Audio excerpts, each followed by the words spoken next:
honestly didn't realize she was going to read the whole thing, but I think some folks are still coming in, so maybe we'll give it a couple of minutes. It was interesting. I was actually talking with my wife this morning because I did a similar presentation yesterday.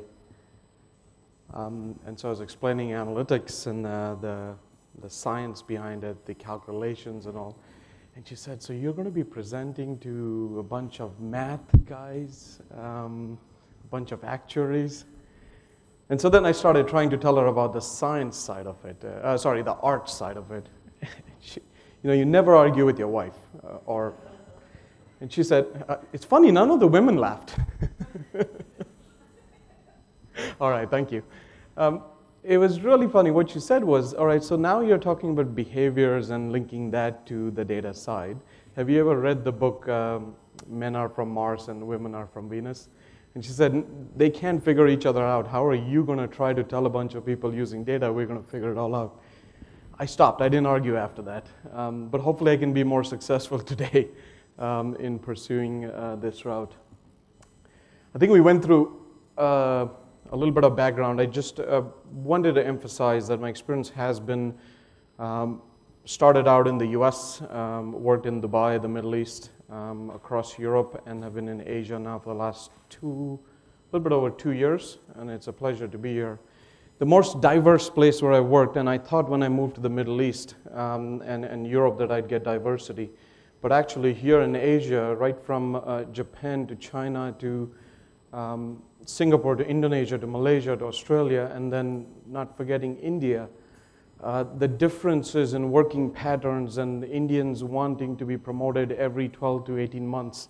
It's just fascinating how things work and how we need to look at data differently. Apologies. If I were in the US, I probably wouldn't say that. I'm not trying to be a racist in any way. It is the afternoon. I do need to get you a little bit laughing and smiling. So I will keep doing that as much as possible. Just wanted to give you a quick introduction to myself. What I would like to cover today, taking away the terminology. So, some people don't like terminologies like big data and long data and analytics and all. So, but what I'll try to do is stick to some traditional terminology, but I think you get the essence behind what we're saying. So forgive me if I use some consulting terminology. If you have questions, I know it's the afternoon, please feel free to ask as we go through this. Put your hands up. I've heard that it's a very active crowd. If I don't like your question, I'll answer with depends and move on because I'm a consultant. But we'll go through some practical applications, a thought process, a point of view, and then hopefully end with some ideas, and perhaps you can also share with us some of your ideas from what you've done and so you can share it with your colleagues too. It was interesting. Just a week ago, the CEO, the conference board released their 2013 results of what are the biggest challenges that CEOs face today. And in 2012, they were looking at innovation, human capital, a lot of global economic, government, regulatory aspects in the top 5. Innovation was number 1 and human capital was number 2. But if you look at the subcategories under innovation, 3 out of the 5, so all reports have a major category, then a subcategory, then a region breakdown, and blah, blah, blah, blah, blah. The 3 out of the top 5 categories in innovation were related to people. And I just came in from the session right there before, and I heard the gentleman say, which was kind of just fit perfectly, is change drives that innovation in the end. And so the change affects people, that drives innovation. But what's interesting is this year, and they just released this about a week ago, like I said, the entire regulatory and global aspects have gone down a notch. In fact, global expansion and government regulations, I think, are at 7 and 8, so I didn't even bother listing them. Innovation has gone down a little bit to number 3. Human capital, so managing your people, has become number 1 again. Now, you probably all know this, right? There's no surprise in this, but it just emphasizes the fact that your CEOs are looking at people as your greatest asset. What was even more interesting is now they're started looking at operational excellence. They're starting looking at customer satisfaction. And I think of operational excellence as most of the projects that we have done at Mercer and probably at Accenture and Hay, and we all compete in the same market, have been around increasing your profit margins of the company. There have been less projects that we're doing helping clients grow revenue. Even the clients that are coming into Asia have a mandate to say, yes, we're going to invest in Asia, it's a new market, but we can't necessarily follow the traditional market of saying invest there and there's no profit returns like a startup in the first 3 years. They're looking at operational excellence, managing profitability very acutely. So that's a key part. Now, what drives operational excellence? In a sense, yes, technology and process, etc., but it's the people that are going to drive your operational excellence. Now, again, you know this, but I want to emphasize the fact that your C-suite are looking at your people as their greatest asset. CFOs have started understanding the potential of people. They're looking at across industries. If you look at the investments made in human capital, financial services, 43. I was talking to some pharma people this morning at a forum, and we started having a little bit of a debate of using workforce planning in pharma because I was not smart enough. I used an energy example in there. And they said in pharma, the life cycle of people is longer because it takes us longer to get a product to the market, et cetera, et cetera. And so we don't need to worry about workforce planning. It was actually astounding because as we got more and more into the discussion, it became more relevant that they do need to worry about it because getting the talent for R&D in the pharma industry is even more difficult than getting a specialist or an engineer in the energy industry. So just they've started realizing where they stand in terms of the investments made. CFOs are getting very acutely into managing people in terms of the dollar value. There's another part about what is the biggest impact of it?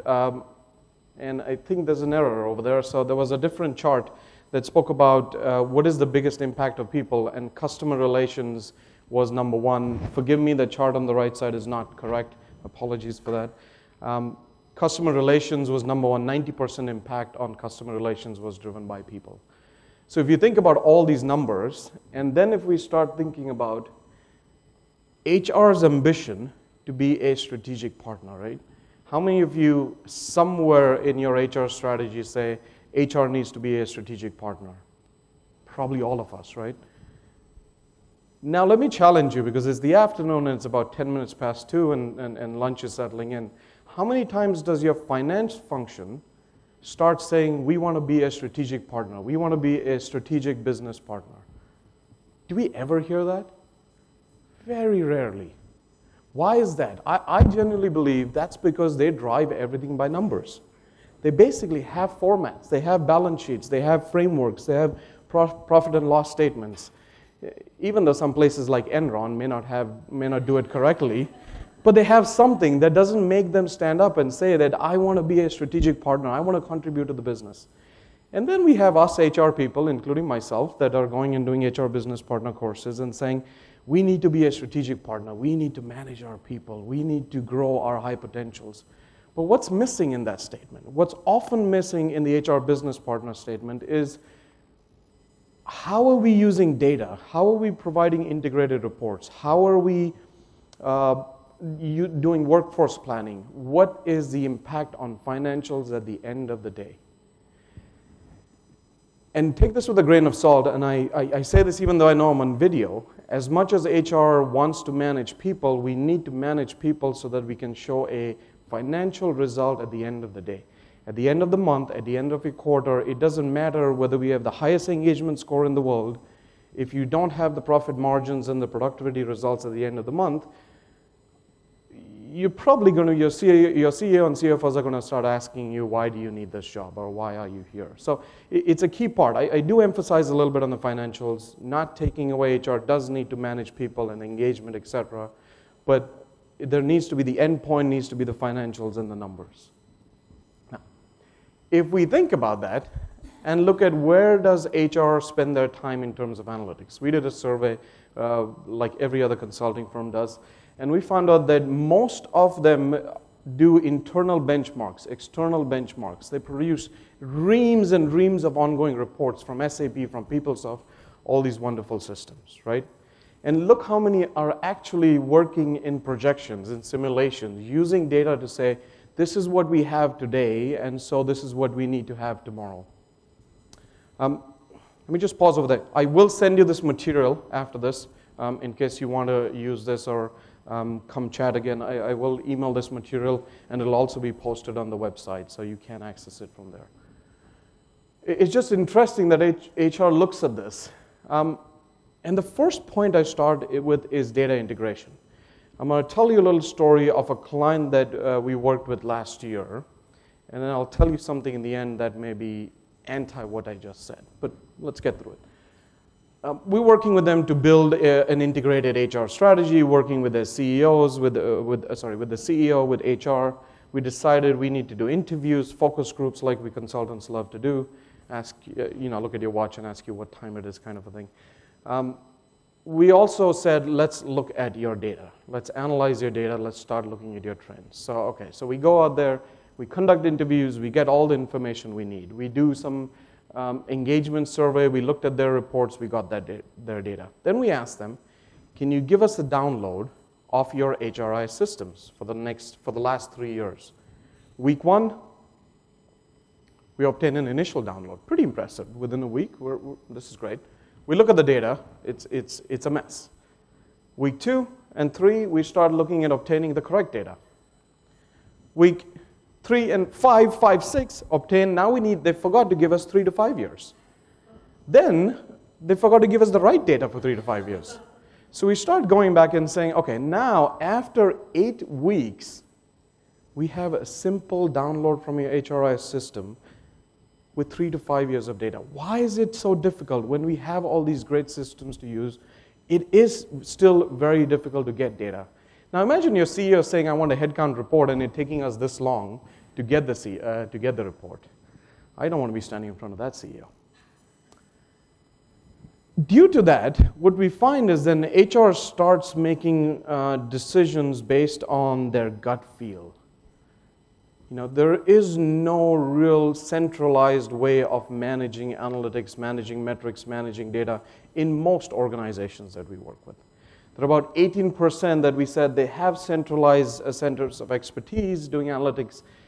That doesn't mean the expertise needs to lie in HR. I think analytics is a shared ownership between a number of businesses, business partners, HR. But there was no centralized way of them being able to do this. Everybody does their own thing. So if I ask you a question, how many of you today can accurately predict your headcount in the organization? Wow, that's less than I thought.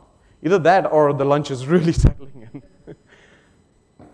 All right, let's not say it was 2 hands. Let's say it's 10 hands. Off the 10 hands, if we ask your finance person that same question and he says, I can give you the headcount of my organization, how many times will it be the same headcount? All right, 1. Fantastic. We have a case over there. We should share that with everybody else. Because quite often we see that HR and finance don't see eye to eye.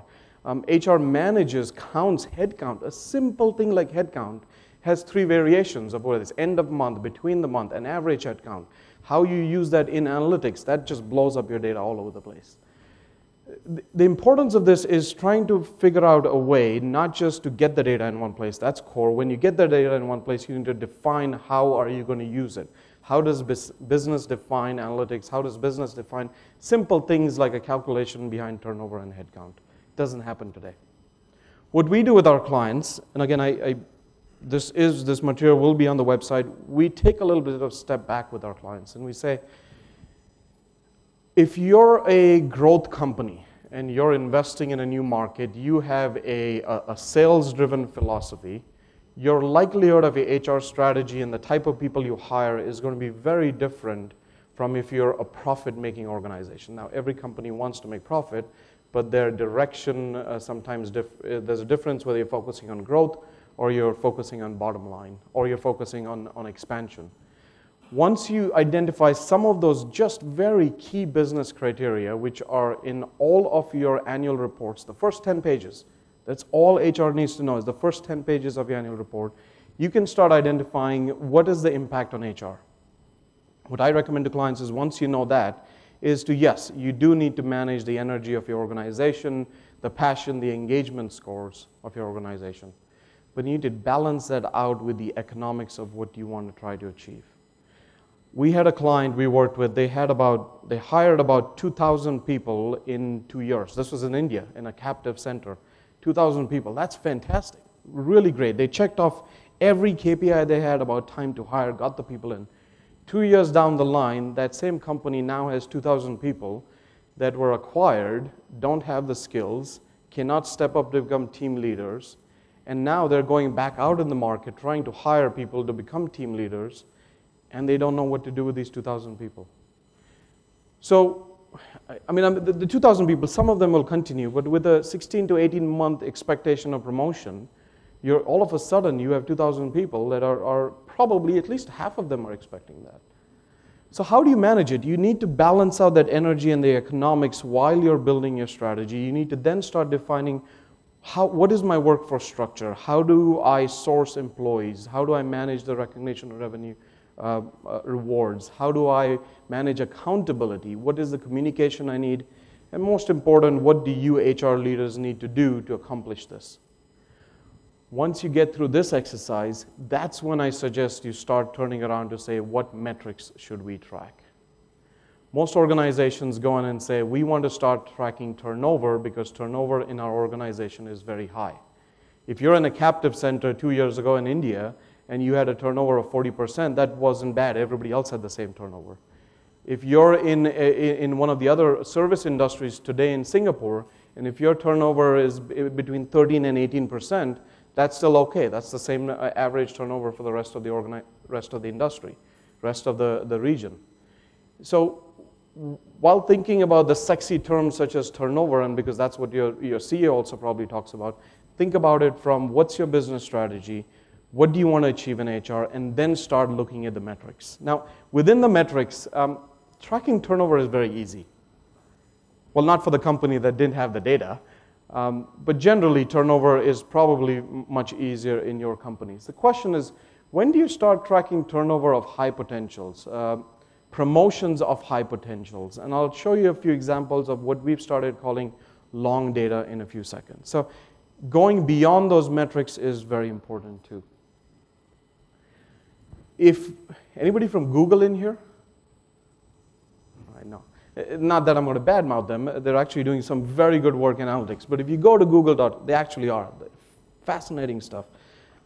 If you go to google.com today and type in list of HR metrics, you'll probably get, I don't know, 1,000 metrics, a list from here, a list from there. You come to Mercer, you get 150. You go to Accenture, you get another 150. So there's lots of metrics out there. And how do you choose which ones you want to use? It's important to use a framework to start focusing on a few metrics and a few measures so that you can start doing intelligent reports out of that. I'll give you an example. Time to hire. Is this a key metric for most recruiters? It is, right? I mean, most recruiters use time to hire. And what I believe this is, it's a very important metric, but it is an HR impact metric. It needs to be done, but if you go to your business person and have a discussion around the business strategy, what is your HR impact you're trying to create, you'll find out that you don't end up with time to hire as a metric. You will probably, or you should, end up with a metric that talks about time to productivity. I'd rather bring in a person who's going to be productive and go start consulting with a client of mine within a month or two than bring in a person because we could hire him very quickly and then it takes me a year to train that person. If you're thinking about operational excellence and customer relationship and innovation as your top criteria for your CEO, time to productivity becomes extremely important. If you look at time to productivity after that, and you say, what is the link to business objectives that are going to drive HR practices? So it's not just all about the business. It is about the business. But then you need to start looking, okay, if my time to productivity is, say, less than 2 months, if that's the criteria you have, right? Each company will have their own criteria around that. You can start saying, here's a group of people that reached that productivity level, however you define productivity, in 2 months. Let's look at what methodology did we apply to source that candidate or those candidates. You can then say, Let's look at what competencies, what behaviors, what personality, where did those people come from? Because then you're starting replicating something good that you've already done versus just going, time to hire. We did a great job. We went to NUS and we got 300 candidates. That doesn't mean you got the best candidates. Not that NUS is not good. The other part that we forget is something like this doesn't always have an impact on recruiting.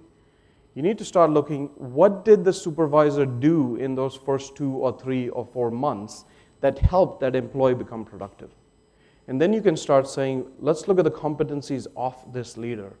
What are the behaviors he or she exhibited that helped that employee get to that point? Can we replicate those in other parts of the organization?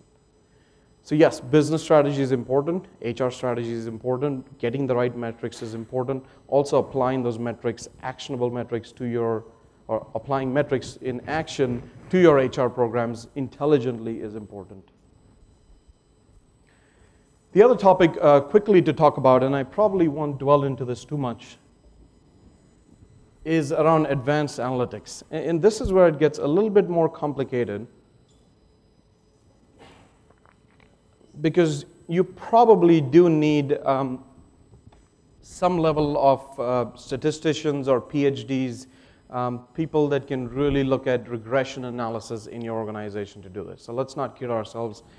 I would never do this stuff because I'm just not smart enough.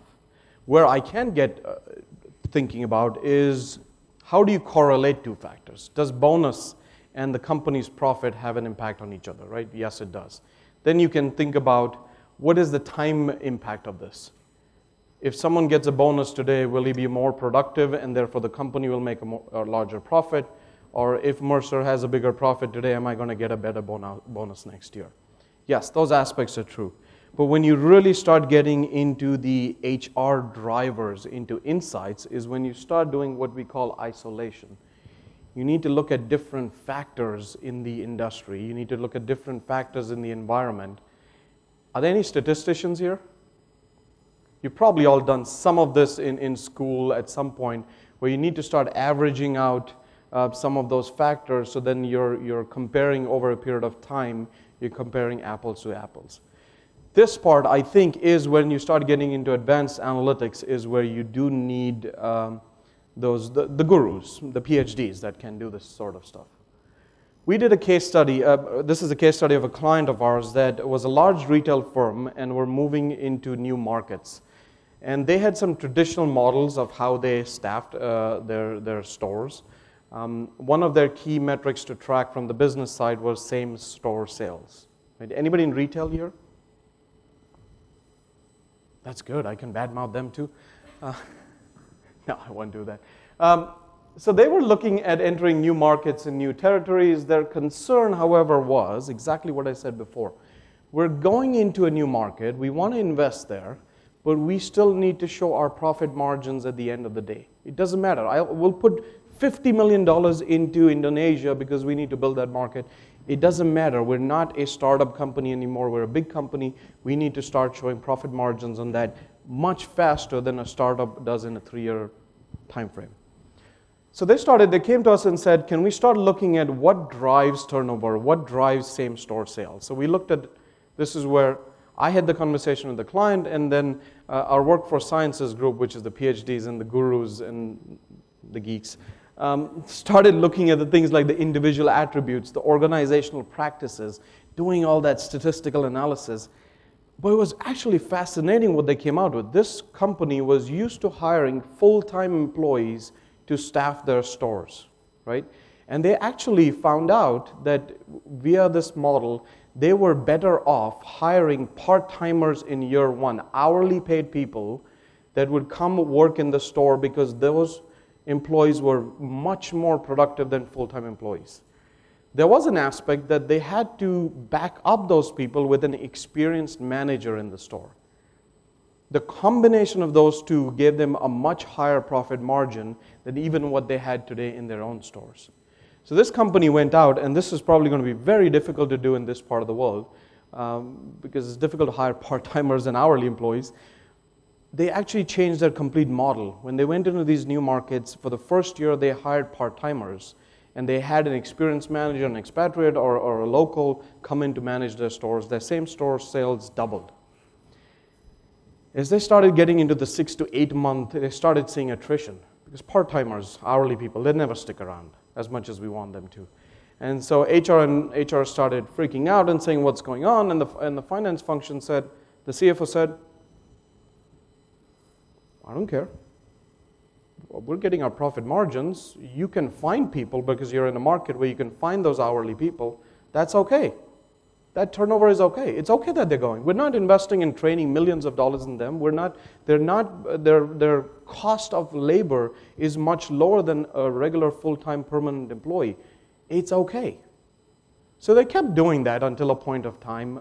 It just shows that you can look at data, and most of us go on our gut feel and make decisions, and sometimes data can give you some very hard evidence that can have a huge impact on your bottom line.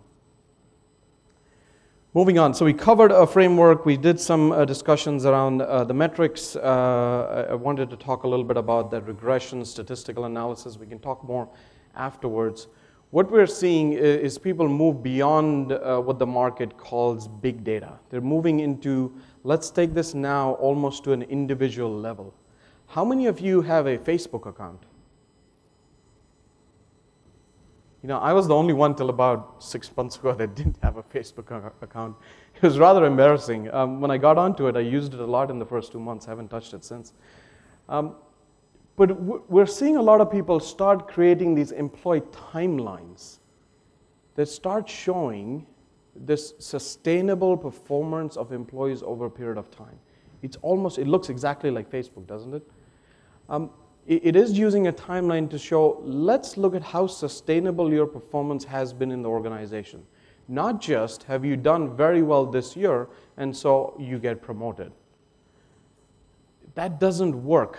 Most people that do very well 1 year and get promoted the next year cannot do their jobs because they're not ready for it. They don't have the training for it. They don't have the senior experience for it.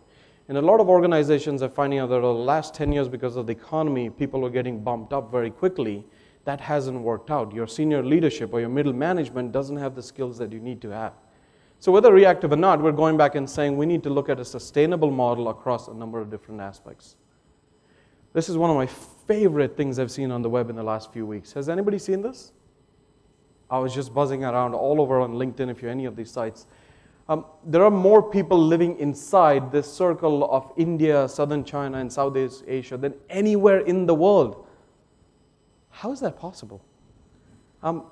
Even though there may be there's a lot of debates around, is it exactly correct? There's a massive population living in this area. So now we're talking about hiring talent. How many times do you get a resume that looks exactly like the next, like the next, like the next, like the next, like the next, and you meet those 10 people and only one of them fits your need? In consulting, it's so easy because I can go to any other website of a consulting firm or a service firm, look at what they do, copy paste a few things, and boom, my resume is there. You know, it's so easy to do that. If we're fighting with a population this large in this area, I love that people are honest, and most people are, but on their resumes they're not. So how are we going to use data to start telling, how are we going to use sustainable performance to start picking out the key potentials that you need, the people that you need who are going to be productive right away? We think there are a couple of ways you can do that. In your recruitment pattern, I gave an example earlier, but you can also start looking, let me take a different example then. How many of you have a strategy of build and buy inside the organization? So generally, you either build talent or you're more of a buy talent type of organization, right? And what we're saying is that's old now. That's, it's no longer the sexy thing to use, not the sexy words to use in consulting. But if you look at build and you say, okay, now let's look at our L2, L3, so the top tiers in our organization, right? Let's look at them and let's look at their career trajectory. And if we can then say, these are the type of people that progressed faster, had more success, contributed more to the organization. Now, I'm not saying you didn't get someone from a buy model that did the same, but if you start looking at that sustainable performance of your senior leadership, you'll be able to start again defining what are the behaviors and what the type of training, what is the type of experience that worked in the past that's going to help you build your talent. What I'm saying is it's not just about us defining and saying today we're going to build or we're going to buy, which most, even when we go to in consulting, we ask clients, are you build or buy? And 40% of them say buy and 50% say build and the others say we just don't know. But defining how do you want to build is going to become extremely crucial in the next few years. A real life example, we worked with a company here in Singapore and they had about 50 leaders targeted as that leadership group. They've also seen that because of their attrition rate and their retirement rate, they had a factor of about 25 needed to be replaced over a matter of 2 years. So potentially some people will retire, some people will leave, they'll get poached by others. They needed to replace 25 people over a period of 2 years. Now 25 people out of your leadership is massive. That's a huge amount. You need to plan for that. Great. This is easier data to find. Let's start planning for that. Most companies say, let's go out and buy them because that's the easier way to do it. But if you start looking beyond the analytics, beyond the data points into the financials, you'll see that new hire premium is extremely high for leaders. That's why we all jump jobs, because I can have my job today and tomorrow I can go to Accenture and just get, but they don't pay that much. No, I'm kidding. I can go to McKinsey and I can get 40K more, or I can go to a Bain and I can get another 40K more. So that premium exists in the market. So we looked at the premium and said, if you build your people up, if you hire at the middle management, if you train them based on what these leaders have achieved, it's going to cost you X. If you hire these leaders from outside and pay their premium, it's going to cost you Y. The difference between that was $2.5 million. That's massive. Take that to your CFO. My God, you'll be his best friend for the rest of his life because he just saved $2.5 million over the next 2 years. Now, depending on the size of your company, that may be chump change. But most companies, $2.5 million, that's a good amount. Start looking at performance of your organization over time. And this is a grid that basically on the left side, it has what was your previous rating, aggregated for employees obviously, and what is your current year rating. And obviously we know, what do we need to do to keep these people? They were high last year and they're high ratings this year, right? Great, these are the people who have sustainable performance. We need to start looking at that group and saying, how do we retain these employees?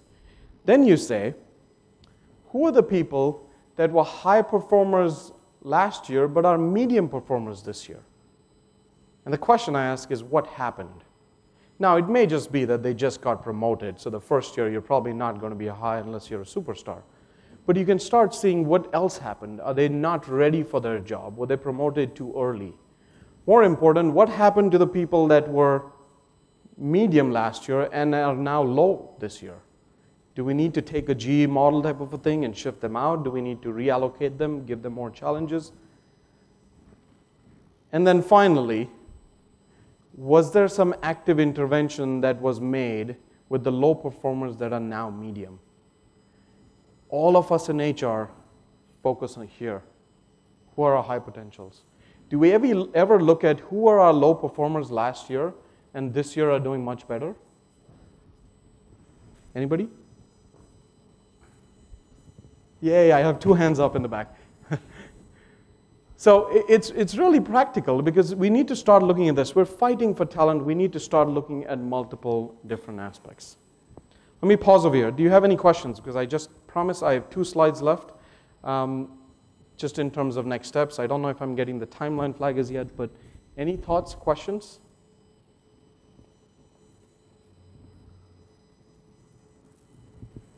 Please.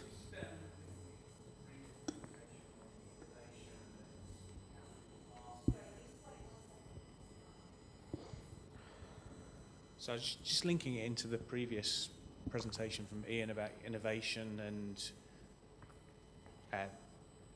whether the past is a great prediction of what's going to happen in the future. Be keen on your perspective on that and how you can accurately take historic information and put it into a future context and know that you're getting the right predictions. So maybe I can just repeat a question to make sure I understood it.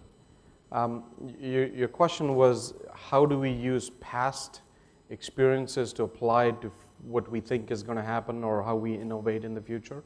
Yeah, so the behaviors that made your leadership successful historically and got them to where they are today, are those the same behaviors that you need in the future to be successful? Sure, okay. And I don't think there's a silver bullet answer for that. There is no black and white. I can't say yes, I can't say no. Because of innovation, depending on what industry you're in, so if you're is anybody from Intel in the room? See, I'm very careful about this, right? About 3 years ago now, Intel, at some point, or 4 years ago, decided not to provide or not to make chips for Apple. That was maybe 5 years ago, right? And so you had a company called ARM that started providing those chips and made a ton of money. And what happened to Intel in those 3 or 5 years? All of a sudden, Apple became the biggest seller. iPads, mobile phones, their new laptops, their fancy other pink and green computers. And Intel had not provided to them because they hadn't gone down that road. So I think companies like Intel, and now they changed. Over the last 2 years, they've changed that model. Now they're back in the fray. They do provide chips for them, and it's a very different model. I think innovation in a company like that needs a very different check and balance of behaviors. But if you're looking at companies like even pharmaceuticals or oil and gas or the service industry, take this with a grain of salt. How much of our time, honestly, is going to be spent on innovation over the next 2 years? There's kind of some of the bread and butter stuff that we're going to have to do regardless of what happens in innovation. And innovation was, well, as the CEO said, it's down to number 3 now, so I don't have to worry too much. But it's important, but it's not, I don't think it's going to drive our everyday efforts. We don't get up in the morning thinking every day, how do I innovate and find a different way to brush my teeth so that, I won't say what.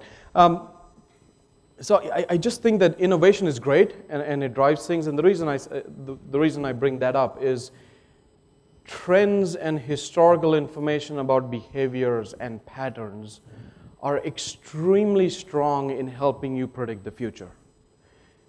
You have to use something to predict the future. If we all had a magic ball that could tell us what's going to happen, we wouldn't need any of that. So what do you use? You use those trends. They're very strong. They can be used with the exception of some companies because they do give you insights over a period of time, what has happened in the company, what worked, what did not work.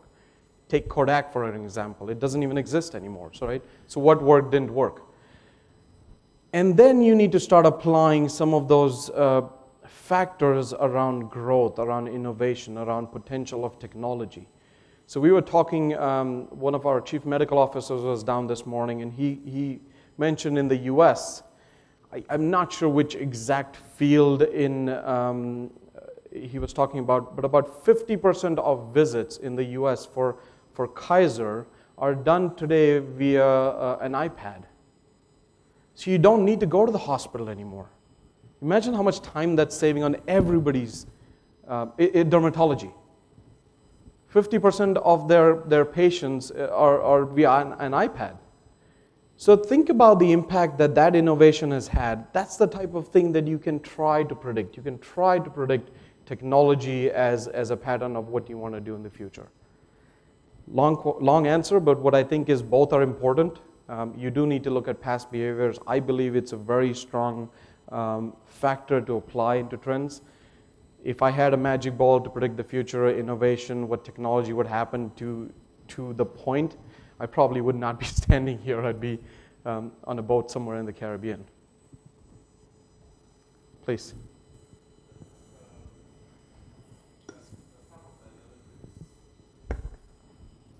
Does some of the analytics take into considerations like macroeconomics, which sometimes it can be taken for granted, but it might change, data totally, right? Like, you're spot on. You could come and do this talk, I think, because A lot of times we find that, last year our turnover was 35%, and this year so let's say 2011 turnover was very high, and 2012 turnover has gone down. We're managing it very nicely. But you also know that the economy has changed, where people are saying, let me stay in my job and find out what's going to happen in the next 3 years. Let me just be a little more stable before I start hopping jobs. Now, if you look at turnover over the next 2 years in the US, you're probably going to start seeing an uptick in turnover. I mean, I could probably go back to the US today and find a job in a day. At least I've convinced myself I can. But there is a huge uptick in the consulting industry. If you're a consultant in the US, you can find a job very fast. So I think what's going to happen is turnover over the next 2 years is probably going to increase. So you're absolutely right. I think some of those economic factors need to be built into your analytics, but it's very difficult. That's where you need to bring the statisticians, because you need to do the regression analysis. You need to average out certain economic factors. You need to average out the multiple other factors that you need to average out. And honestly, don't hire me to do that. Hire my colleagues at Mercer to do that, because you do need a certain level of statistical analysis to do that. But most companies probably don't do that. Okay, we do have a few more minutes over here. So in terms of getting there, I think we in HR need to start thinking like an investor, I say. Finance, as I said, has their balance sheets, their P&Ls. How many of you manage your own assets? As in, I'm thinking my kids are my assets too, but how many of us manage our own financials, right? So I have cash, which is not doing that well because of currency fluctuations. I have bonds, which in the last 6 months have gone down. I have stocks, which thank God over the last year are going up. I have my 401k, and I manage all of that. About 15 years ago, I didn't have a 401k. I didn't invest in bonds. I took all my cash and I lived in New York, so I had none of it left. What do I do now? I manage my money very differently given the circumstances. I have investments. I need to look at long term. I need to look at my wife buying a new bag, all sorts of things that need to be considered. Now, why can't we in HR think about, not why can't we? We should think about our employees as an asset that we're managing. We're almost becoming like a fund manager to say, who are the people who are on that high, and how much do I want to invest in that group to manage it? Who are the people on the low moving up to medium? What did we do, and how do I want to manage it? Now, exactly those examples may not apply in your case, but all I'm saying is try to figure out and segment your talent. Look at who is your key talent. Look at where you want to build middle management. Look at where you want to build the low performers into medium performers, and invest accordingly. Start managing your people like assets. I know it's a little bit crude. It takes away from the human in human resources, but I think we need to start thinking that way about becoming an investor. You will start getting more evidence. You will start showing the returns that the C-suite has been asking us for the last 2 decades. In terms of how to get there, because we get this question all the time, what do I need to get there? Do I start doing human capital optimization, strategic workforce planning, forecasting, causal modeling, projections, all sorts of things? You can if you want to, but I think you need to build a sustainable foundation. Probably some of you today do workforce planning in what we call headcount planning. So we did, I don't have this slide with me, but it just occurred to me, we did some work with the World Economic Forum in Davos and did a presentation over there. And we found out that 77% of like 29,000 companies we surveyed have workforce plans, right? Yay, hurrah, great. 23% of those are effective. So there are really not workforce plans. As we started digging into it, they're more budget-driven headcount plans. Yes, they'll tell you, this year I have 20 positions, so I need to hire this, in this business I need to do that. You may even go so far as you may have dashboards internally. You may have analytics that tell you what's your turnover. But where companies are not getting the effectiveness out of analytics, out of workforce planning, is moving beyond that point, is looking at talent segmentation, looking at growth, looking at matching this to your business strategy, whether it be top line growth, whether it be bottom line growth, whether it be expansion, looking at it in terms of what we call strategic workforce planning and using advanced metrics. I'll pause over there. The word analytics is just, it's so sexy, it's so great, that there was a conference that we did yesterday, and everybody and their mother, father, and sister, and brother turned up for it. Because it is the sexy thing today to go and have analytics. But what does analytics help you do? You really need to use it to do your workforce planning. Otherwise, it's going to stay as a metric on a piece of paper saying my turnover is 20%. You're not going to have any outcomes from it. You're not going to have any actions from it. You're not going to use it to say my turnover is 20% today. This is the impact of it down the line, and therefore these are the actions I need to take. So analytics, I almost think, is an enabler of strategic workforce planning. You need to have both. That's where you'll start combining and getting into what we call strategic impact around level 3. And then, to the gentleman's point, I think if you get to that point is where you can start doing some of the economical modeling, the causation, averaging out economic factors, other factors to really optimize your human capital. So in terms of how to get there, this is a quick and dirty roadmap of what I think companies should do. That does not mean that if you have a huge turnover issue somewhere, that you don't start going into causation and analytics and look at it as a point solution. You can do that, but if you want to build a sustainable model to be used over a period of time, we recommend taking a more sustained approach as such. In terms of a roadmap, if you want to start easy, if you don't want to hire Mercer because we're so great, I'm just kidding. The guys are going to kill me for saying that. If you want to start, find a business problem, find a business issue. Do not do this by yourself sitting in HR. Go and talk to your CFO, find a business issue that he's trying to tackle. Ask the questions, what is happening? Try to find out why has it happened. Start predicting at least some sort of hypothesis around what is the impact of it going to be. That's a starting point for any of these discussions. Do not sit as HR in HR. Go and work with your business to make it happen. Find an expert. And an expert, again, doesn't mean an outside vendor. Most companies have experts in analytics. You'll be amazed how much the new joiners in your company are able to use Microsoft Excel to do some fantastic work. They'll blow your mind away what they can do for you. Go and try to find some of those experts. Go and try to find someone who's done a PhD at some point in statistics. Get some insights from them. You have these experts. Most organizations have them. You just don't know they're there, or for some reason we don't go to them. I love this part. This is the one I was saying in the beginning, kind of related to data. Your data is never, ever, ever going to be clean. You need to get started somewhere. Yesterday we were talking with the guys of a large shipping company, and he was talking about we need to get to 85% of our data cleanliness before we start doing anything. And I said, you're honestly probably, unless you're a GE or a Google or you have a system that's extremely efficient, and that's great. Those guys they're the gurus, they're fantastic. Rest of the 99% of the world, we're not going to get to a data perfect world. We need to start with something. How many times does finance reforecast their numbers?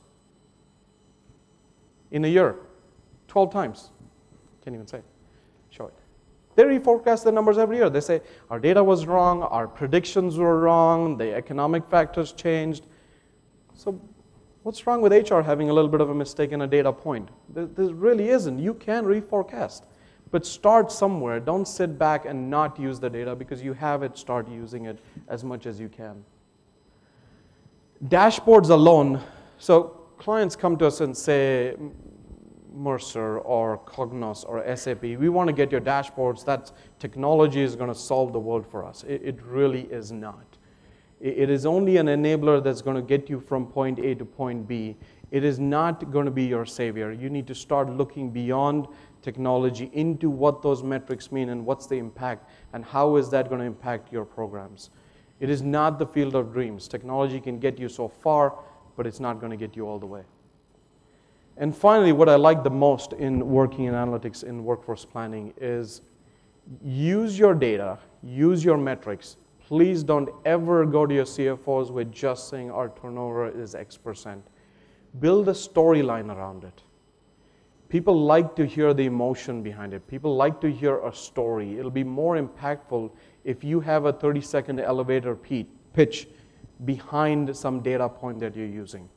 If you just go to your CEO, if you drop a piece of paper of some sort of analytic report on his desk or her desk, you're probably never going to get any insights into it. You show a little bit of impact of what it means, build a storyline around it, and I can tell you plenty of stories, but I'm coming up on my time. You'll have more impact from this. So in terms of key steps, here are some steps we thought could be important, a practical guide to starting out.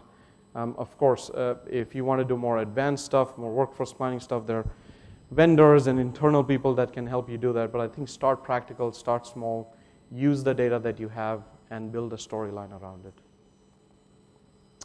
So I know you asked some questions before, but I'm going to pause over there and hand over to Faye, perhaps.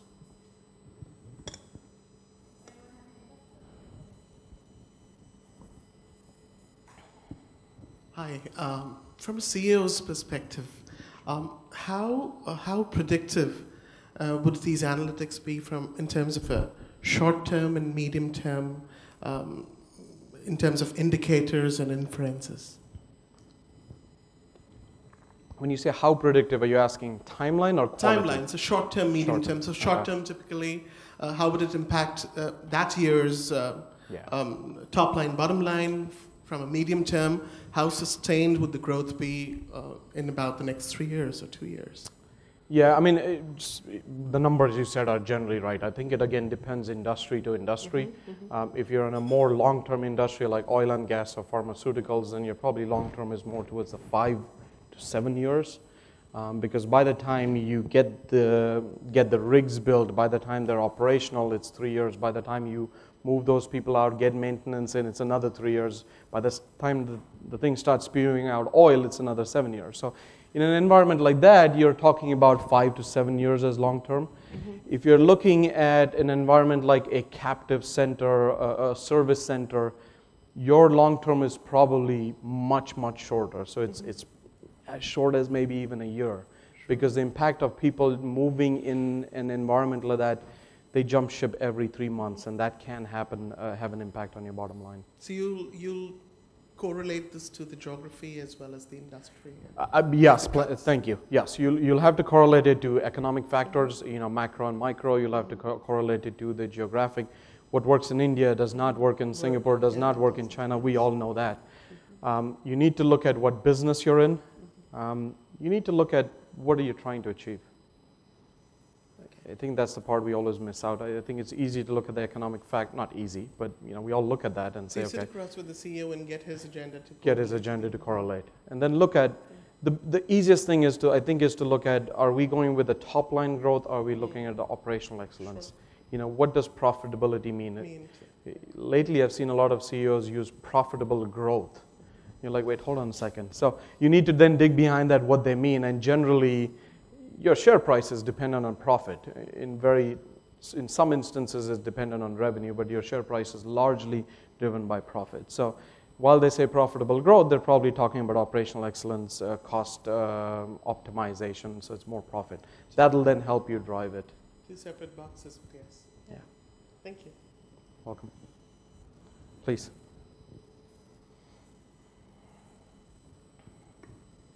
Thank you. So you talked about not waiting until you have clean data in order to get started on this, but I'm going to guess that there's a threshold that an organization would need to cross before they can start to do any type of analysis. I guess, can you provide some context on that? Because I'm guessing you can't just start with nothing, right? Yeah, that's a given. But I have a silver bullet answer for you here. Do you pay your people correctly? Are you asking me? Yeah. Probably not. Oh my God! I mean, we have bigger issues. 65,000 people. I'm going to guess that we mess up in some places. do you pay a large population of them are paid correctly on time? And likelihood, the answer of that likely is yes. Because if you don't, then that's the first thing people will come to you knocking on your door no matter what you do for them, and they'll say this is wrong. So if you don't then pay them correctly, then within a month or two it'll be resolved. My question was not being condescending, my apologies, but it was more of, if you pay people correctly, you're probably at a good data threshold.